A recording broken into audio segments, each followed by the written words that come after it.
Hello, my people, my people. Welcome to another exciting story with Shadow Folktales Africa. This is your host, the Shadow Folktales teller, and today I bring you another exciting story. If only they knew their king was a werewolf. Oh, the changes in the full moon.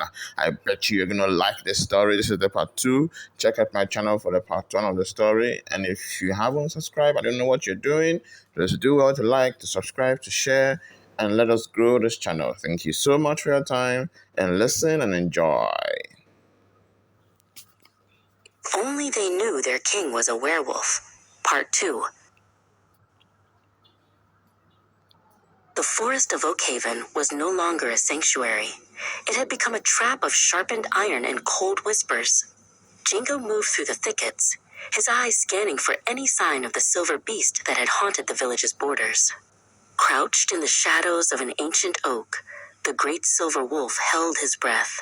He was King Obasi, the protector of these lands, yet now he was the prey, forced to hide from the very people he had sworn to serve. Above the canopy, the sky began to warp, turning the color of a fading bruise. The air grew heavy with the smell of sulfur and old, forgotten graves.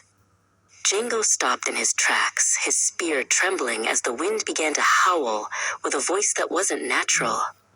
From the village center, Amara ran toward the forest edge, her face pale as she watched the clouds swirl into a jagged, violet vortex.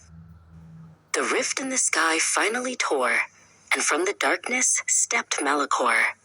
He was a nightmare of obsidian glass and shifting smoke, his eyes glowing with a hunger that could swallow the world. Django, usually the bravest of hunters, felt his strength wither. He thrust his spear at the demon, but the iron shattered against Malachor's crystalline skin, like dry glass against a mountain. From his hiding place, King Obasi saw the danger. He knew the legends of Malachor. The demon was a void that only a creature of myth could fill. He could run deeper into the woods and save himself, but his heart belonged to Oakhaven. With a roar that shook the very needles from the pines, the silver wolf charged toward the square, a streak of moonlight against the encroaching dark. The wolf collided with Malachor in a spray of sparks and shadows. They tumbled through the village market, a chaos of silver fur and black smoke. The demon lashed out with claws of solidified darkness, but the wolf did not flinch. He was no longer just a beast of the woods. He was a king fighting for his kingdom, and every strike he landed echoed with the power of the earth itself. Malachor swung a heavy, smoky fist, sending the wolf crashing into a stone well.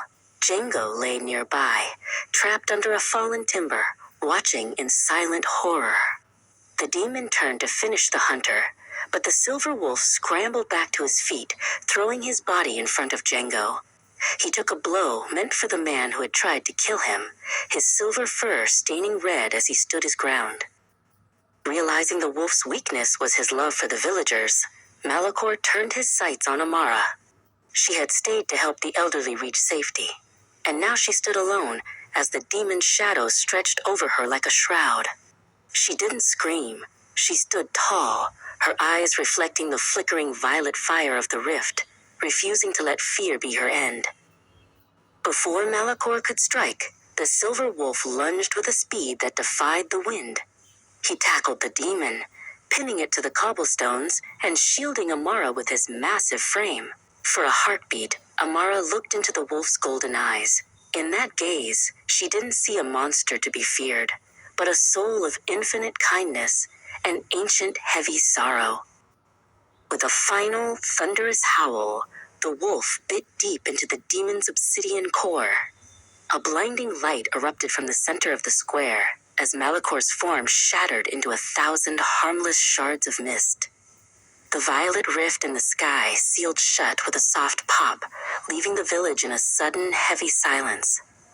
The wolf stood trembling amidst the debris, his breath coming in ragged gasps as the silver glow of his fur began to fade. As the first golden rays of dawn touched the village, the beast's form shifted and shrank. King Obasi stood where the wolf had been, bruised and weary, Wrapped in nothing but the morning light, the villagers emerged from their homes, spears lowered and hearts heavy with realization. Amara stepped forward, gently draping her shawl over his shoulders, as Oakhaven finally learned that their king was a werewolf and their greatest hero. That's the end of the story. Do what to like and subscribe.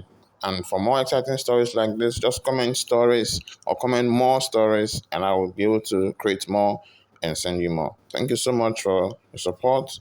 Do what to like and subscribe, and I'll see you in the next one. Remember that Jesus loves you, He cares for you, and He loves you with all His heart. Thank you.